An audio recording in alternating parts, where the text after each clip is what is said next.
ಧರ್ಮಸ್ಥಳದ ಸೌಜನ್ಯ ರೇಪ್ ಮತ್ತು ಕೊಲೆಯ ನಿಗೂಢ ಸತ್ಯ ಹಾಗೂ ಆರೋಪಿಗಳು ಬಂಧಿಸುವಲ್ಲಿ ಪೊಲೀಸರು ಮುಂದಾಗುತ್ತಾರಾ?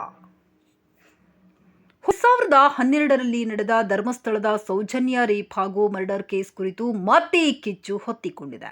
ಈ ಬಗ್ಗೆ ಸೋಷಿಯಲ್ ಮೀಡಿಯಾದಲ್ಲಿ ಬಿರುಗಾಳಿಯೇ ಎದ್ದಿದ್ದು, ಸೌಜನ್ಯ ರೇಪ್ ಹಾಗೂ ಮರ್ಡರ್ ಕೇಸ್ ಕುರಿತು ಕರ್ನಾಟಕದಲ್ಲಿ ಲಕ್ಷಾಂತರ ಕೊಲೆ ಕೇಸ್ಗಳು ನಡೆದು ಹೋಗಿವೆ. ಆದರೆ ಸೌಜನ್ಯ ರೇಪ್ ಹಾಗೂ ಮರ್ಡರ್ ಕೇಸ್ ಮಾತ್ರ ಇಡೀ ದೇಶಾದ್ಯಂತ ಸಂಚಲನ ಸುದ್ದಿ ಮಾಡಿದೆ. ಯಾಕೆ ಅಂದ್ರೆ ಇದೇ ಕೇಸ್ ಕುರಿತು ಜಾಗತಿಕ ಮಟ್ಟದಲ್ಲಿ ದೊಡ್ಡ ಚರ್ಚೆ ಶುರುವಾಗಿದೆ. ಹೌದು, ಧರ್ಮಸ್ಥಳದ ಸೌಜನ್ಯ ರೇಪ್ ಹಾಗೂ ಮರ್ಡರ್ ಕೇಸ್ ಕನ್ನಡ ನಾಡಿನಲ್ಲಿ ನಡೆದ ಅತ್ಯಂತ ದೊಡ್ಡ ದುರಂತಗಳ ಪೈಕಿ ಒಂದಾಗಿದೆ. ಹೀಗಿದ್ದಾಗ ಸೌಜನ್ಯ ರೇಪ್ ಹಾಗೂ ಮರ್ಡರ್ ಕೇಸ್ ಬಗ್ಗೆ ದೊಡ್ಡ ದೊಡ್ಡ ಹೋರಾಟಗಳು ಸಹ ನಡೆದಿವೆ. ಇಂತಹ ಸಮಯದಲ್ಲಿ ದೊಡ್ಡ ದೊಡ್ಡ ವ್ಯಕ್ತಿಗಳ ಹೆಸರು ಇದರಲ್ಲಿ ತಳುಕಿ ಹರಿದಾಡುತ್ತಿದೆ. ಈ ಕಾರಣಕ್ಕೆ ಸಮೀರ್ ಎಂಬ ಯೂಟ್ಯೂಬರ್ ವ್ಯಕ್ತಿ ಒಬ್ಬ ಈ ಬಗ್ಗೆ ತನಿಖಾ ವಿಡಿಯೋ ಒಂದನ್ನು ಅಪ್ಲೋಡ್ ಮಾಡಿದ್ದರು. ಆ ವಿಡಿಯೋ ವೈರಲ್ ಆದ ನಂತರ ಸಮೀರ್ ಮನೆ ವಿಳಾಸ ಮತ್ತು ಸಮೀರ್ ಮೊಬೈಲ್ ನಂಬರ್ ಕೂಡ ಲೀಕ್ ಆಗಿದೆಯಂತೆ. ಅಲ್ಲದೆ ಸಮೀರ್ಗೆ ಜೀವ ಬೆದರಿಕೆ ಹಾಕಿರುವ ಆರೋಪ ಕೂಡ ಕೇಳಿ ಬಂದಿದೆ. ಕೇವಲ ಸೌಜನ್ಯ ಕೇಸು ಮಾತ್ರವಲ್ಲ, ನಾರಾಯಣ ಮತ್ತು ಯಮುನಾ, ವೇದವಲ್ಲಿ, ಬ್ಯಾಂಕ್ ಮ್ಯಾನೇಜರ್ ಹಾಗೂ ಪದ್ಮಲತಾ, ಈ ರೀತಿ ಹಲವಾರು ಕೊಲೆಗಳ ಮೇಲೆ ಅನುಮಾನ ಬಂದರೂ ಸಹ ಧರ್ಮಸ್ಥಳದ ಪೊಲೀಸ್ ಅಧಿಕಾರಿಗಳು ಯಾವುದೇ ರೀತಿಯ ಸರಿಯಾದ ಕ್ರಮ ತೆಗೆದುಕೊಳ್ಳುವುದರಲ್ಲಿ ವಿಫಲರಾಗಿದ್ದಾರೆ. ಹಾಗೂ ಕೈಯಲ್ಲಿ ಇರುವ ಸೌಜನ್ಯ ಕೊಲೆಯ ಕೇಸ್ನ ಮುಖ್ಯ ಆಧಾರಗಳನ್ನು ಸಹ ನಾಶ ಮಾಡಿರುತ್ತಾರೆ.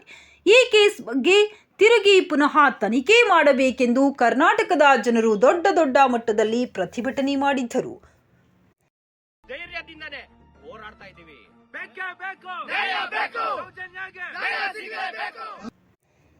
ಆಗ ಸೌಜನ್ಯ ಕೇಸನ್ನು ಸಿಬಿಐಗೆ ಒಪ್ಪಿಸಿರುತ್ತಾರೆ. ಸಿಬಿಐ ಅಧಿಕಾರಿಗಳಿಗೂ ಸಹ ಆರೋಪಿಗಳ ಯಾವುದೇ ಸುಳಿವು ಸಹ ಸಿಕ್ಕಿರುವುದಿಲ್ಲ. ಇಂತಹ ಸಮಯದಲ್ಲಿ ಸಿಬಿಐ ಅಧಿಕಾರಿಗಳು ಈ ಕೊಲೆ ಸಂತೋಷ್ ಎಂಬ ಆರೋಪಿನೇ ಮಾಡಿರುತ್ತಾನೆ ಎಂದು ನ್ಯಾಯಾಲಯಕ್ಕೆ ಒಪ್ಪಿಸಿ ಅವರ ಕೈಗಳನ್ನು ತೊಳೆದುಕೊಂಡಿರುತ್ತಾರೆ. ಆದರೆ ಸೌಜನ್ಯ ಯುವತಿಯ ಮೇಲೆ ನಡೆದ ರೇಪ್ ಮತ್ತು ಮರ್ಡರ್ ಮಾಡಿದ ನಿಜವಾದ ಆರೋಪಿಗಳು ಮಾತ್ರ ಪತ್ತೆ ಮಾಡಲು ವಿಫಲರಾಗಿರುತ್ತಾರೆ.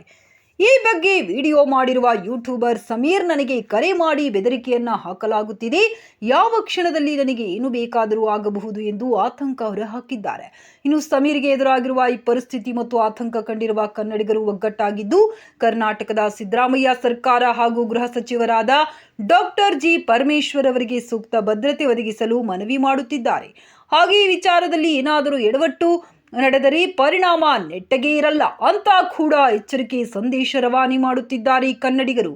ಒಟ್ನಲ್ಲಿ ಇದೆಲ್ಲ ಏನೇ ಇರಲಿ, ಸರ್ಕಾರ ಯೂಟ್ಯೂಬರ್ ಸಮೀರ್ಗೆ ವಿಚಾರದಲ್ಲಿ ಸೂಕ್ತ ಭದ್ರತೆ ನೀಡಬೇಕು. ಯೂಟ್ಯೂಬರ್ ಸಮೀರ್ಗೆ ಧರ್ಮ ನಿಂದನೆ ಮಾಡುತ್ತಿರುವ ವ್ಯಕ್ತಿಗಳನ್ನು ಕೂಡ ಕೂಡಲೇ ಬಂಧಿಸಬೇಕು ಎಂದು ಆಗ್ರಹ ಮಾಡುತ್ತಿದ್ದಾರೆ. ಹೀಗಾಗಿ ವಿಚಾರ ಭಾರೀ ದೊಡ್ಡ ತಿರುವು ಪಡೆಯುವ ನಿರೀಕ್ಷೆ ಇದೆ.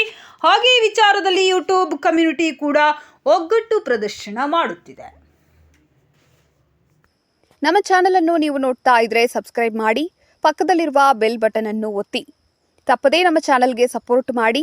ನಿರಂತರ ಸುದ್ದಿಗಾಗಿ HD 24x7 ನ್ಯೂಸ್ ಅನ್ನು ವೀಕ್ಷಿಸಿ.